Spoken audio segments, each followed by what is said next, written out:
Let's go. Welcome to another episode of Love What You Do. My name is Sean Dolan, CEO of PushFire. And today I have Thomas Bisson from Chigwell Personal Training. Welcome, Tom.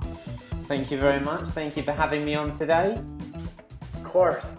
So kind of to give some background on how we met, I was going through a tough period in my life, and I had come across an objectivist group in the UK, and objectivism is a philosophy by Ayn Rand, and I was reading her book and exploring some of the philosophies, and you were on one of their podcasts, and just I forget what it was that you said, but some of the stuff you said was just so like brutally rational, and there was just no arguing it, and it made so much sense to me.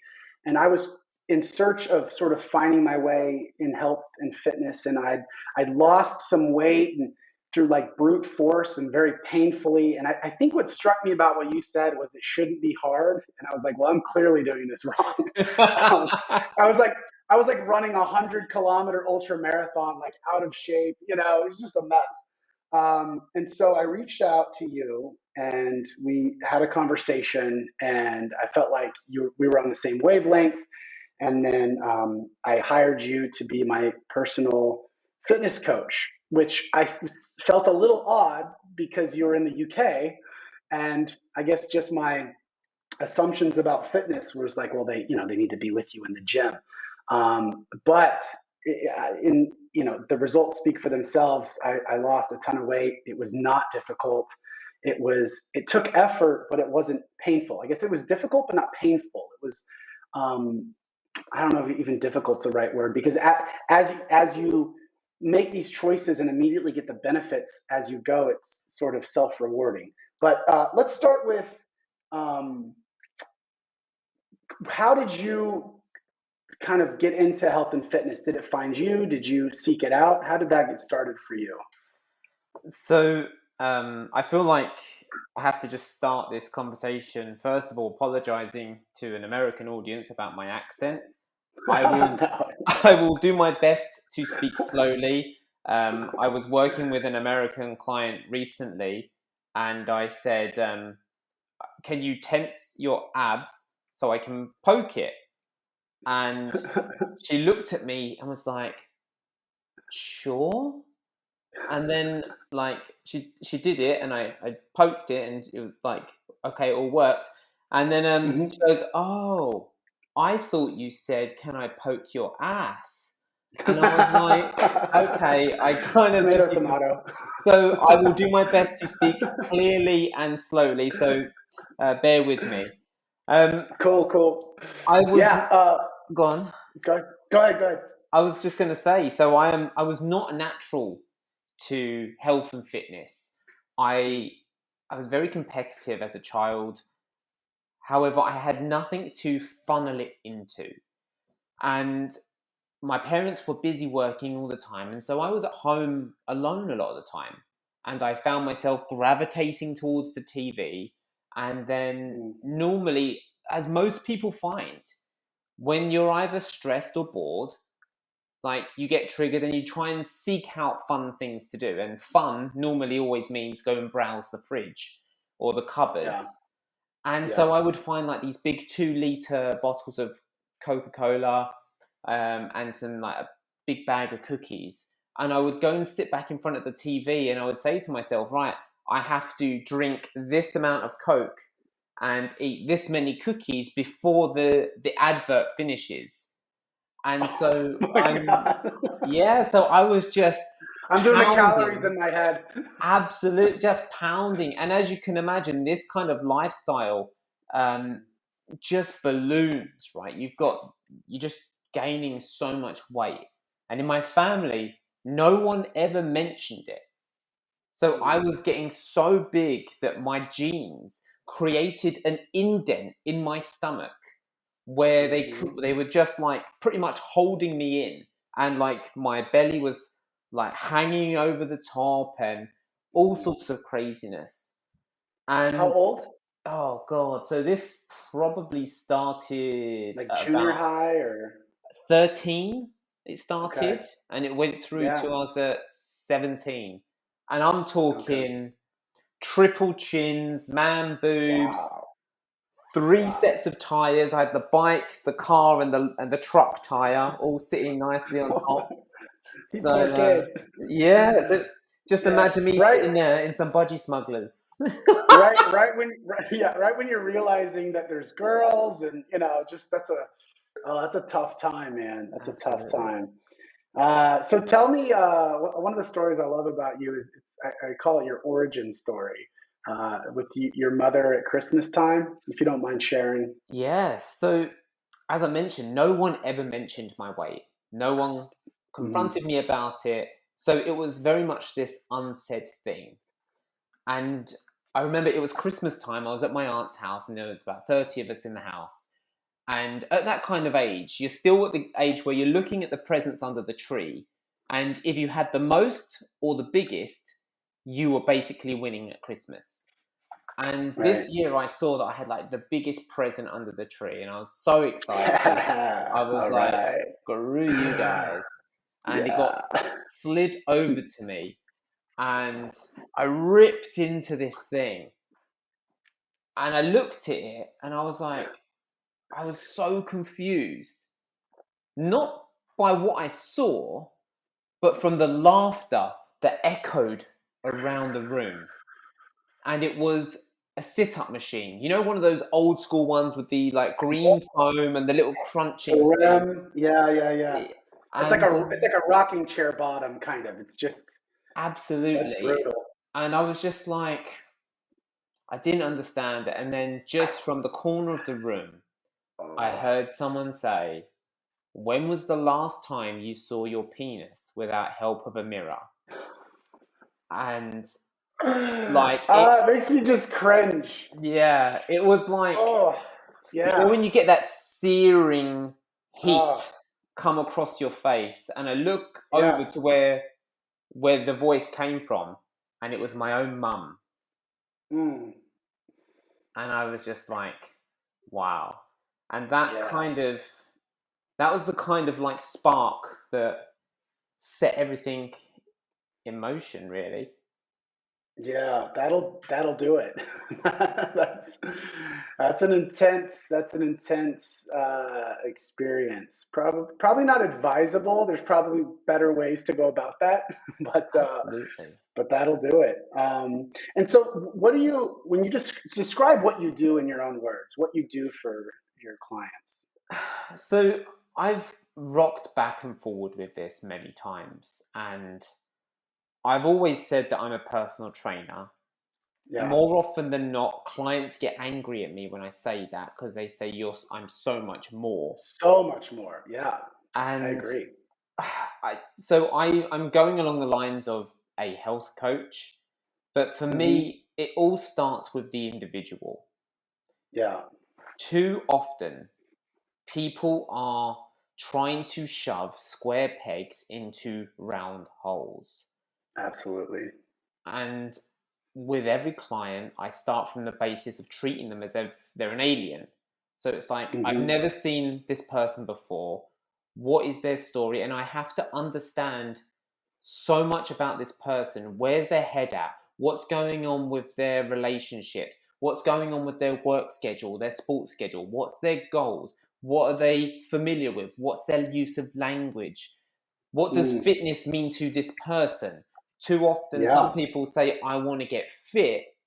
And in their mind, they're thinking lose weight. right. And so it's Which is just different. understanding. Yeah. So everything is just coming from I've got to seek to understand what it is that person wants and Hmm. is it what they really want? So Yeah. it's very easy to see. Do they know what they want? Absolutely. It's very Yeah. simple to see, like, these all the adverts saying, "Oh, lose weight." This is like Zac Efron from Baywatch at the time. This is Right. what like fitness looks like, Right. and that's what they're told is what they should go for, and then they think that that's what they want. And when you actually speak to them and get on a level with them, and make people feel safe and like they're not being judged, they actually say, you know what, I don't want that at all. I want to be able to do this other. I just want to be able to Yeah. play with my kids without making up excuses Or to take my take a shirt breath. off at the pool, or Yeah, go clothes shopping without it being a horrible experience. There's just absolutely. there's a lot of but you don't know until you sort of ask and prod and get to know the client. And I definitely remember that.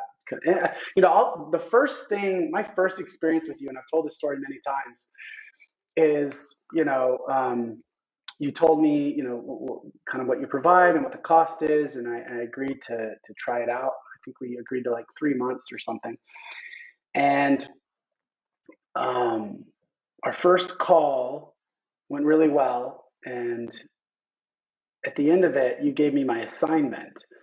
And my assignment was to take a picture of everything I eat and send it to you. And I remember getting off the call going, "That's it? Like, where's how am I going to look like Zac Efron?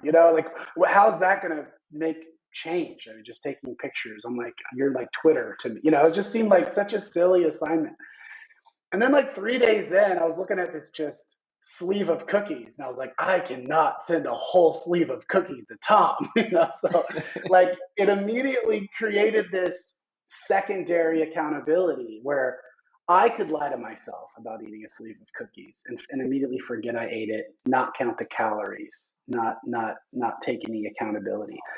But to send it to you, it was almost like it just increased my ability or my desire or my focus towards um, sort of understanding what all I actually was eating. And so at the end, to have, and not that I had to look at the pictures at the end, but the significance of the moment kept it in my mind. So I really saw how much food I was eating.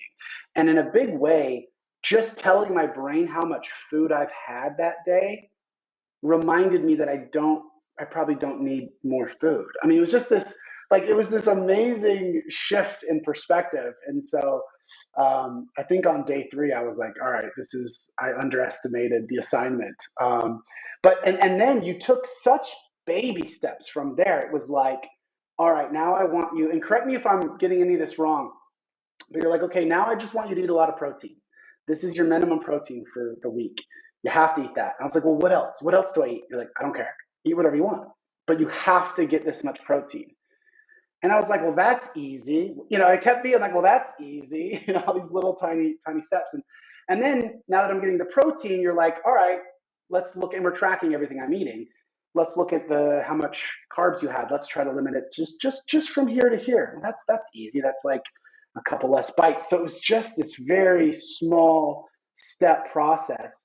And I don't want to speak for maybe that was just me, and it would be different for someone else. But I just remember being surprised at how easy the transition was, and how you would just kind of brick by brick build this wall.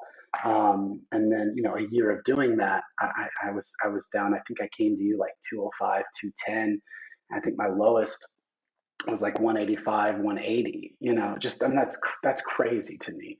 And I tell people that if you would have shown me like a picture of what I would have looked like at the end, I would have paid like 5, 10 times. I mean, done. Like cash done.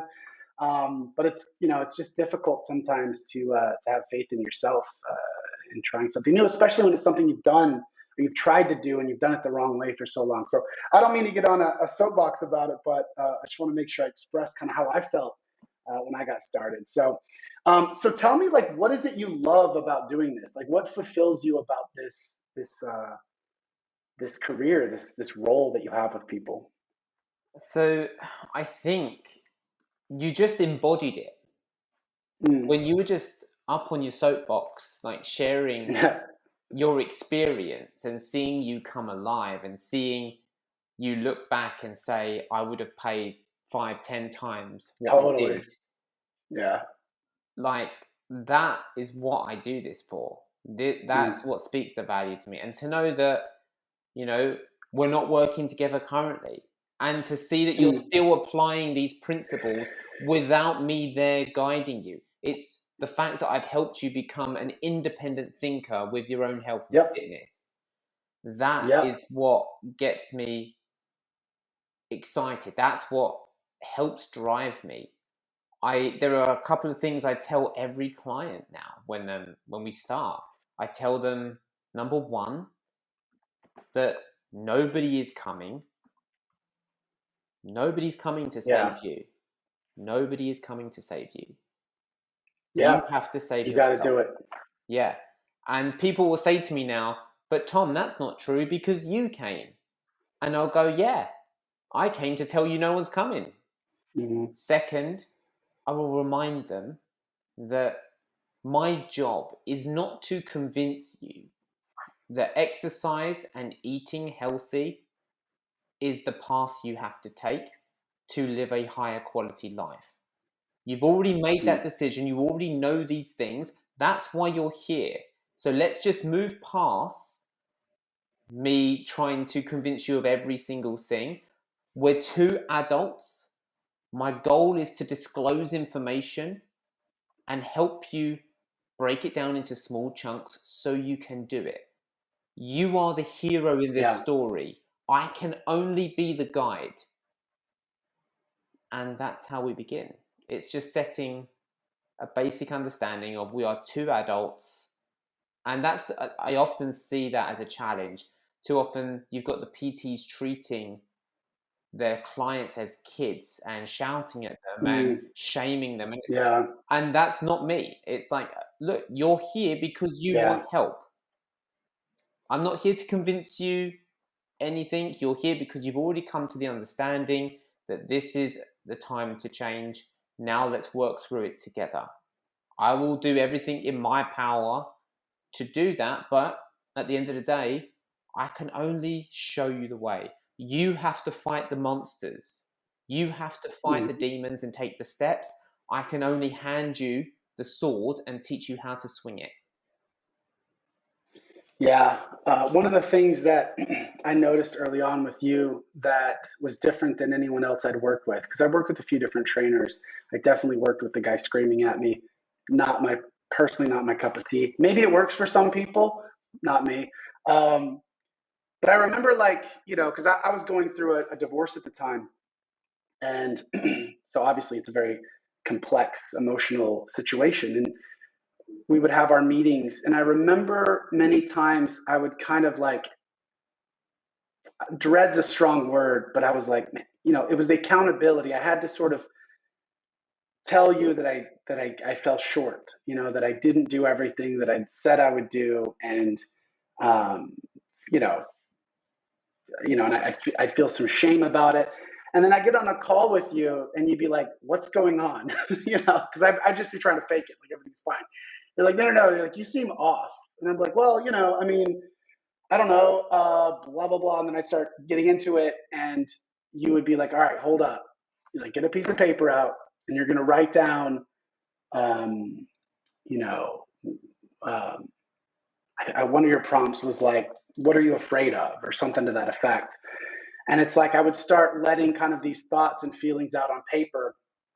And we would go the whole hour without discussing health or fitness. It was all mindset. And you were very articulate about it. You said, look, if your head's not in this, like if you're not in the right mindset, the rest doesn't have a chance. Mm-hmm. So I don't know if you want to talk to that a bit. Yeah, absolutely. Your philosophy on that. Absolutely.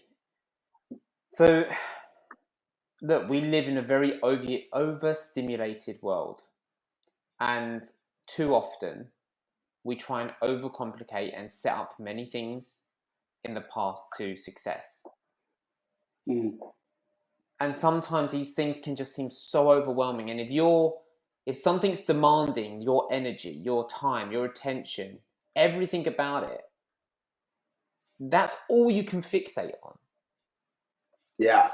And because it can feel so overwhelming, we just want to block it out. And we want to just go into something else or do anything other than look at the monster in the room. Yep. Sometimes that's going to the fridge and snacking on cookies or binge watching Netflix. Some people do this by being workaholics or whatever that addiction happens to be. It's just there is a monster in the room. I can't look at it, so I'm going to do anything else other than that, right? And it's taking all of my energy to avoid it. Well, the first thing is you have to know what you're facing. Once you, like, it's not going to change that there's a monster in the room, but at least if you know what it looks like, and actually half the time it's just addressing how you feel about it, and it's okay to just get it out. Just storing it in, blocking it in, it's just blocking every other area of life. It has to come out somehow. Yeah. And so half the time it's just, you know, most people, they want two things. They want to be seen and approved of. It's like, hey, I see you're struggling with this right now, and I want you to know it's okay to have these feelings about it. And sometimes that's just enough to be like, you know what, I feel better now.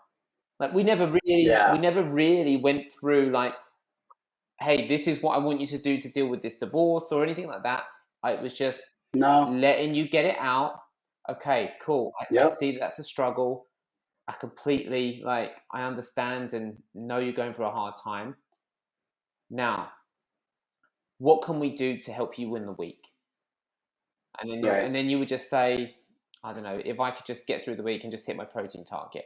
Okay, great. Let's do that. Right. That's a huge win. Yeah, exactly. Sometimes it's just about stacking the wins.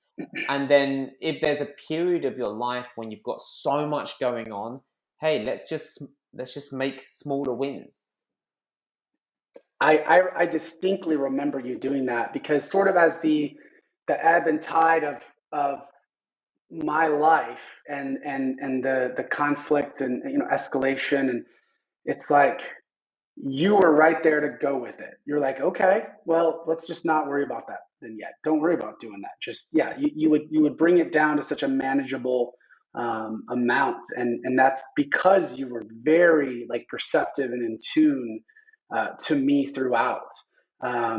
Another thing that I kind of want to, I want to bring up, because it was such a breakthrough for me, like beyond health and fitness, is you had me write a letter to my childhood self, which is like inner child work. Like it's a thing, and I'd never heard of it before. And I remember being on a call with you, and you know things were rough, and I think you were I'm guessing like we got to shake this up a little bit, because there's so much going on. And you told me to find a picture of myself from when I was like 8 years old, and my mom's a obsessive scrapbooker, love her to death, and so I have plenty of options for pictures of me when I'm 8. And I took this picture out, and you were on the call with me, and I started writing it. I don't know if you remember this, but I started crying. You know, just and I'll let you speak to like why you do that. But you had told me to give advice to my younger self.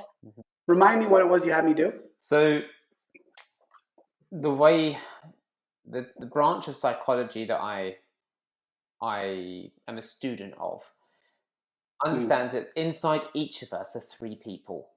We have our child, like a wounded child, which is like 0 to 7 years old.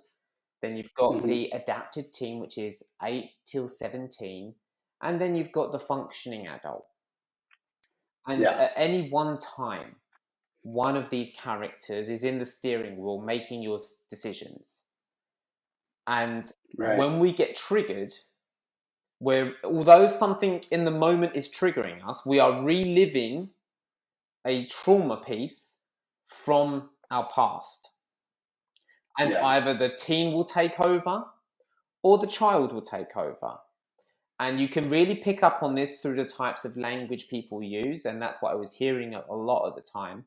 And so it was the equivalent of your 7-year-old was at that time making your life decisions. You had your 7-year-old dealing with your relationships, your finances, your business, and it was just too much.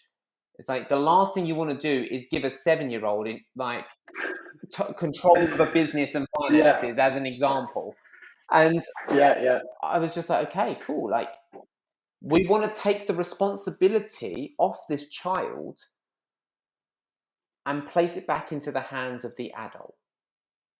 Yeah. And so the first step is let's just open up that line of communication. What is going on with that child? Why are they freaking out?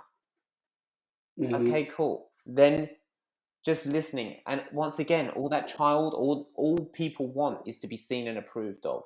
And once you acknowledge that and start to get in touch with that side of yourself, it's easier to let that child off the hook, hand the responsibility back to the adult version of yourself, so then you can actually figure out what it is you need to do.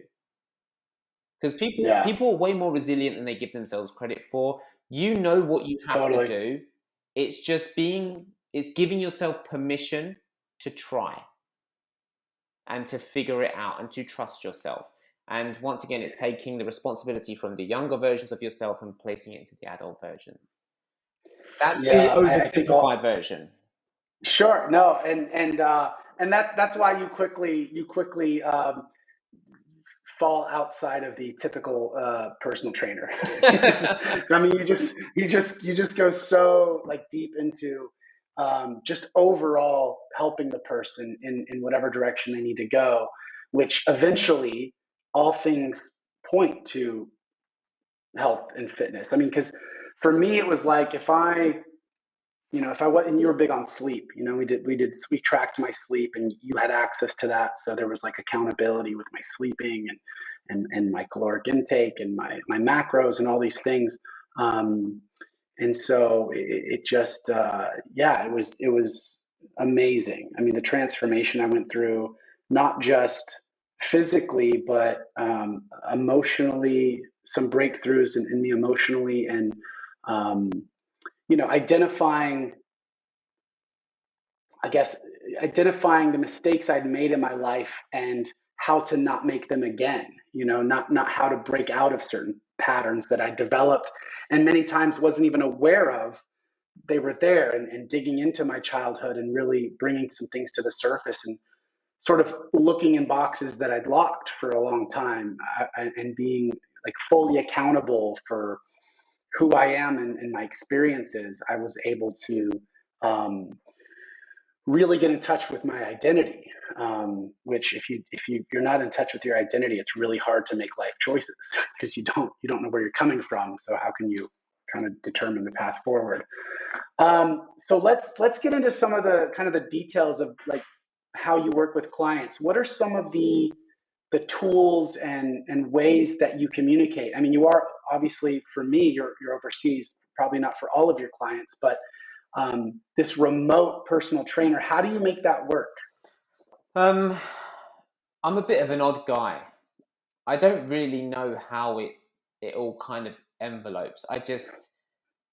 When I get in front of someone and I always start with the premise of seek to understand.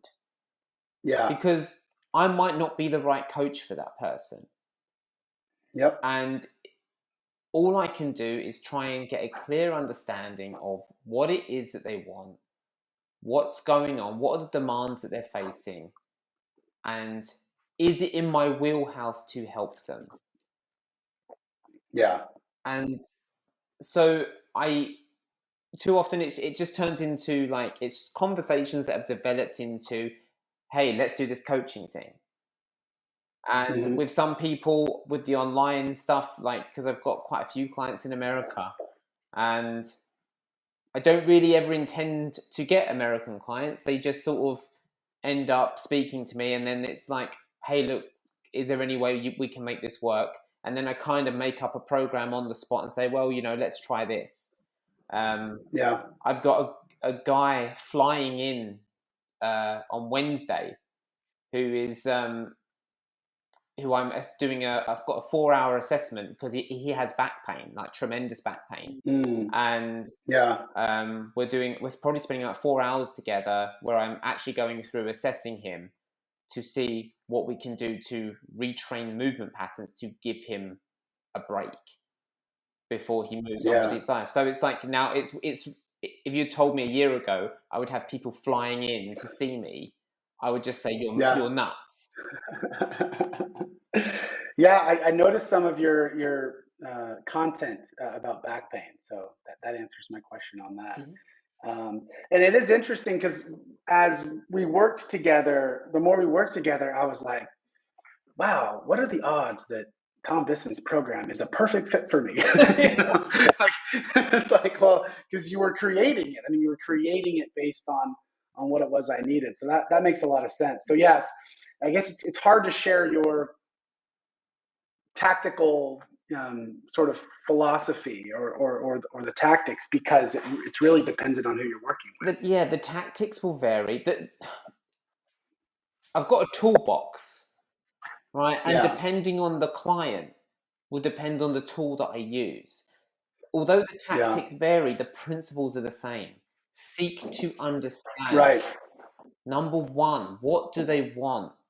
What are the demands placed on them? How do they learn? What's going on with that? And then it yeah, comes down to, okay, great. This is just basic knowledge, right? How can I give sure, this person the most amount of wins? Because if you keep yeah, failing over and over again at things, sucks, it's just not going to happen.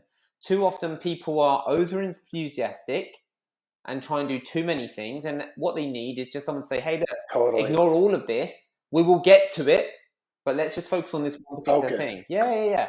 One step at a time. How can we stack those wins? Then build their confidence. So it's seek to understand, stack the wins, build the confidence, and then Mm, move them towards where they want to be. It's very simple, but yeah, in that that's the science. powerful though. Yeah, that's the science of it. How I get them to do that Hmm. is a real art. And it's something Right. that I'm still constantly working on. The best example I can give of this, you know that old school mechanic where you drive your car in and you say there's a problem with the car, and he'll open the hood and start the Mm. engine, and you can just see him, and he's just listening to the engine, and he's hearing that little ting or something, and he goes, Yeah. that's what it is, and then takes it apart and breaks in, and like that's what it is. It's just like I'm listening. It's harmony. It's finding the balance. Mm. What's off balance? What's throwing this person off tilt? Right? Yeah. So too often it could be like, oh, this person has an eating problem. Okay, do they have an eating problem or do they have a stress problem? Yeah. Do they have a stress Right. problem or is it a sleeping problem? Like, do you know? And it's like, okay, Right. Right. where are we Yeah. going into it? Yeah. And it that's I can't think of a better way to, like, what you're saying to me right now is like it's so good for me even in my line of work, like client work. Like it doesn't matter what sort of client relationship you have. It's the same. I mean that applies. Stacking the wins for the client. You know, like I'm all of a sudden realizing that a lot of the stuff can be applied to even what I do.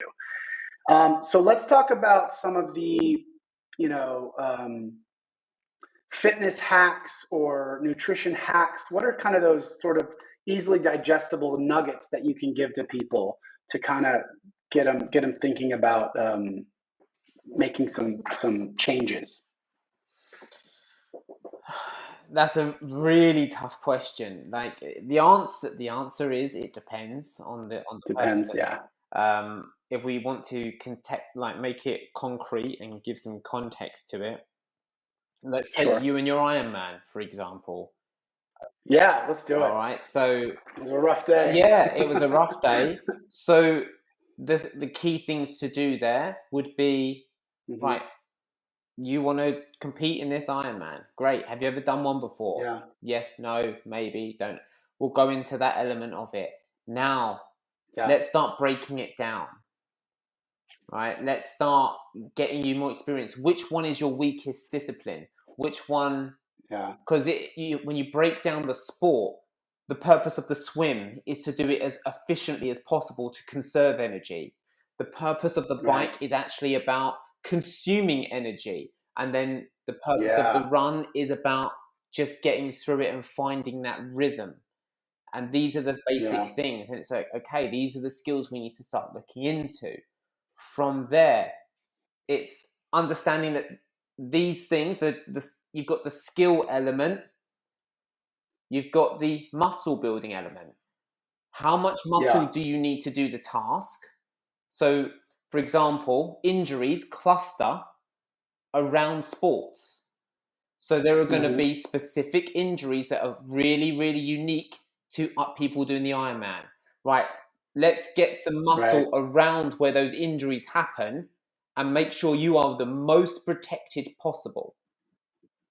Yeah. From there, we start looking at how we can create better stability, making sure you are strong through your core, your torso, so you can create stiffness and propel yourself forward.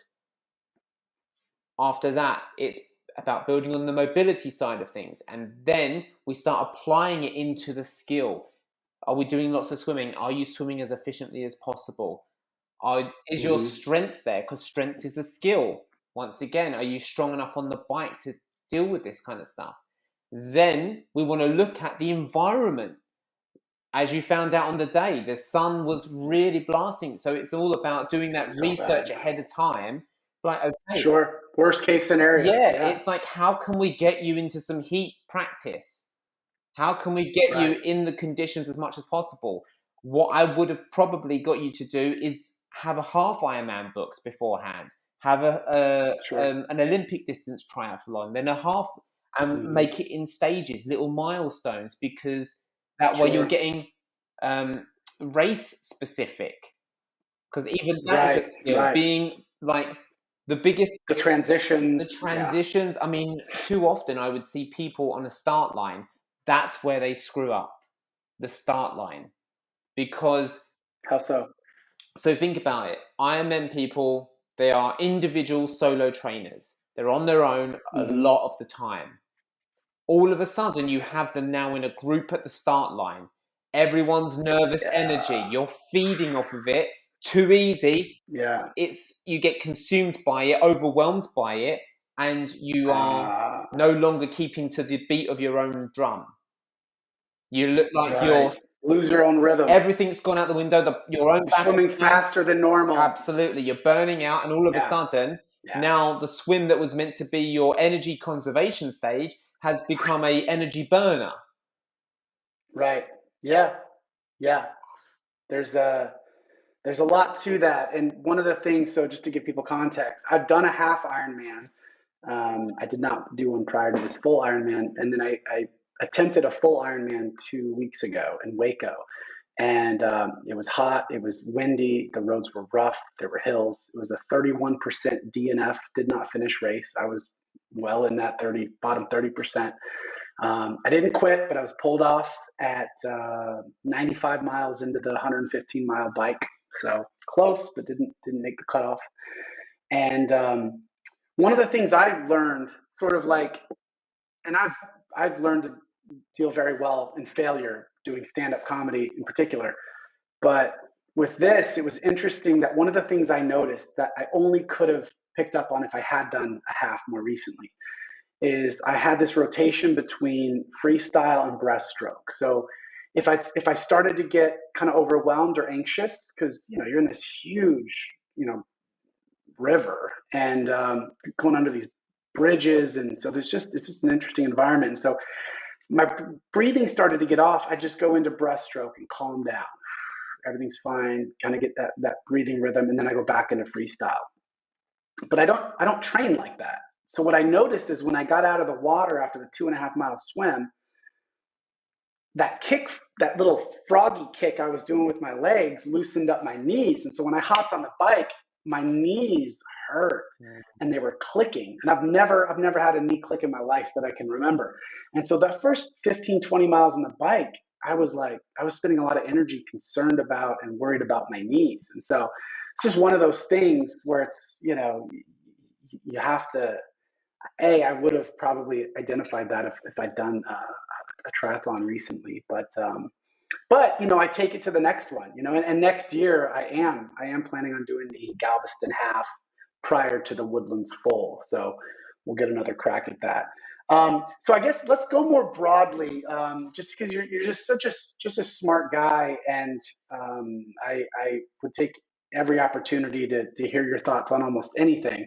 But more broadly, what are some of the philosophies? And you're welcome to get into objectivism or anything you want. But just sort of your philosophies on life, or things that you would, you think people maybe don't know about, or anything you'd like to share more broadly. Oh man, that's a pretty epic question.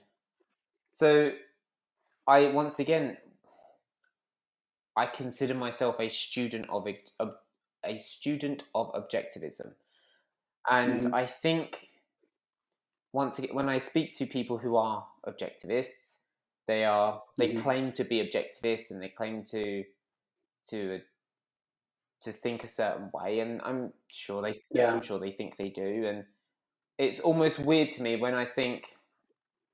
Um, so too often I see people in objectivism. They use it as this weird place of feeling like they're better than other people.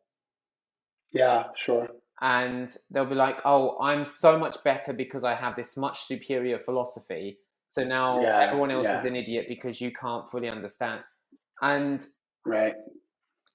through doing that, it kind of, I see people blind themselves to the messages of it all. And Yeah. I think something that I'm still learning today is to integrate, to take principles and to Mm. integrate it into your life, and once again seek to understand, make it's a science and it's an art. It's a science in the actual, yes, these things happen and are real in reality and they are proven, but how you use that tool is an art form in your own life. Use that tool Yeah. to create art. And what I mean by that is, in my industry, okay, so there's a style of training I use, and you've used it as well. It's called high intensity training, or HIT training, developed by Hmm. Arthur Jones, Mike Mentzer, Doug McGuff. These are the big hitters in that particular thing. And it's very much focused on you train to failure. Now, Yeah. train to muscle failure. That's the hammer and the anvil, and they're just going over that point. Okay, great, but that's one tool. What if that person's injured? What if that person has Right. back pain? What, and it's like, and Right. too often, so I've seen other personal trainers, once again, they get up on their soapbox. Oh, this is the most superior form of training that I've ever experienced, blah, blah, blah, blah. It's so effective, it's so efficient. Okay, great. Well, what if you're a soccer player? Oh, no, no, that's a skill, that's something different. And I'm like, Right. okay, but it's got to integrate, right? All Yeah, yeah. it's very much law of minimum. Like the least abundant nutrient is like the limiting factor of its growth. And it's like you just focus on that one compartment. But life is an orchestra. Your body is an Hmm. orchestra, right? Yeah. It's about having everything working in harmony, guiding you to what it is you want to do, how you enjoy your life to the highest quality you can. And yet it's so easy to be like, this is the answer. And it's part of an answer. In every single case, Right. it's a part of an answer. How can you bring it in and apply it and get it into your orchestra to make it the harmony of your whole orchestra raise and become even more full volume? Does that make sense? Yeah, and even recognize when it causes distortion, when it doesn't Yeah. harmonize, and listening to that. I mean, that's maybe as important, whether it's the people you associate with, what you do for a living. Yeah, to really listen and make sure that what you're doing is, yeah, in harmony with who you are, your identity. Yeah, no, that's really well said, as always. So I guess kind of the last question I have is in terms of like a work-life balance. What are some of your hobbies? What are some of the things you do to fulfill yourself outside of work? Which seems pretty fulfilling, but Yeah. I mean, I love to read. So a bit of a mhm. fantasy novel my fiance is forever shouting at me for. There's always books coming in the post. Like I've got so many books. Very ambitious. Yeah. It's just me too. I got them all over the place. So it's funny. I was literally just like sitting down the other day. I was sitting down earlier today, and I was thinking to myself, I was like, oh my god, there's so much to read. I don't even have time to watch TV. Like that's just yeah. So but yeah, for me, it's reading up more about philosophy and engaging in conversation. It's diving deeper and trying to become more of a master of what I do. And so, I mean, I was truly inspired by a real master recently, and he's a coach, and he went and worked with a professional poker player. Interesting. And the whole this professional poker player had back pain, and he was dealing with that and helping him with that, but at the same time learning from him how to keep a poker face. Interesting. So when you're dealing, you have to be. You can't even your blood pressure can't go up. And you have to be so calm to not give off any signals. Absolutely. And interesting. But once again, it's like I truly feel like my work, being a coach to help people, it's something that requires so many different skills, and it's taking little bits from so meeting a poker player, meeting someone who does real estate and how they interview and how they interact with you. How can you take little bits of what everyone does and bring it into your own practice to help and better do what you do? It's the same thing when you're being a comedian, right? There are certain very similar. Yeah, there are many different things, and it's like it's jazz. It's kind of you just have to kind of go with the flow and figure out what makes sense in that moment, and it's going to change. And you can't bring dogma in and be locked into this worked for Sean, so it's going to work for every other client. I mean, you just have to be flexible. Yeah. And humble enough to accept that what worked isn't maybe going to work, and that you do have to, it takes energy to constantly be learning. I mean, that's the same. I understand that in my line of work. I mean, digital marketing, things change quite often, and so you have to keep learning. And I remember many times we would have discussions, and you would be like, you need to read this book. You'd recommend books for me, and every book you recommended was like mind blowing. I mean, we had discussed dating, and I was, coming out of a divorce, having dated for 10 years, and I'm just like, I don't even know what I'm doing. I'm on these dating apps. This is a mess. And you were like, you got to read Mark Manson's Models. And I was like, all right. And I read it, and I was like, oh my gosh, there were just so many things that, and it's not a pickup book. It's not but let's take that one example, right? That's the best thing about that book. It is a dating book, but the best thing about that book is so much more. It's teaching you to come from a non-needy place. Now, when you're being a comedian, if you're a stand-up comedian and you're coming from a needy place, like, oh, I need them to laugh, it's gonna bomb. And it feels weird, and the audience picks up on that. They're picking up on your intentions. Same thing in a coaching situation, right? All I'm doing is disclosing information. I don't need you to accept that. So, hey, look, you're an adult, right? Here's the information. I will help you arrange this in your life, but you've got to take it and run with it. And I have to come from a non-needy place on that. But if I were to say, oh yeah, a dating book really helped me in my coaching, then it's just like, oh my God, that's meant. So it's about being a great detective. Right. Yeah. Yeah. And that was a great, I read the rest of his books too. Sometimes even you just kind of pointing me in the direction of where else to get the right information was a huge help. All right, man, we could talk for hours. And once again, I'm just so grateful. There's probably 5 people who've changed my life the most, and you're in the top 5. I mean, it was such a dramatic shift. Yeah, not just physically. Like, I wish people would understand. If I could tell my like 18-year-old self, I would have just gone down a completely different path. I would have gotten here a lot quicker. But it changes. Being healthy, changes everything. Like, before my conference I spoke at, like, every morning I meditated, I worked out, and just going into every life experience with people to have more energy, to be more confident, to be more conscious of other people, because when you're mindful not only of yourself, you're also mindful of others. And so I feel like you are more approachable. You are more sensitive. With my son, I mean, my relationship with my son is better as a result. My relationship with my clients is better as a result. Certainly dating changed dramatically. I mean, it just does when you feel better and you dress better because you feel like you look better, and it just opens up.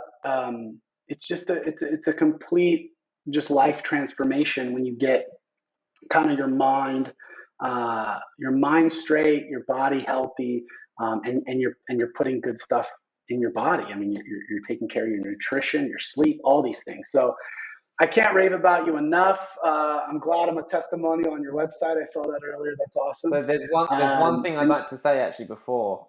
You've mentioned that I'm one of the 5 people that have changed your life. I hope that the number 1 spot is reserved for you. It is now that I'm thinking about it. Yes, that is fair. You have to, because I'm ultimately driving everything. Look, if you weren't in the right place, if you weren't willing to be coached, you can have the best coach in the world. True. But if you're not willing to receive it or do it, man, it doesn't matter. So give yourself some props. I think that's a great place to end. Tom Bisson from Chigwell Personal Training. Once again, thank you for being my friend, my coach, and I'm excited to see everything you do in the future. And I'll be following you. Where can people check you out? Go to my website, chigwellpersonaltraining.com, or follow me on Instagram at bodybybisson. All right, thank you. Have a good day. Appreciate you.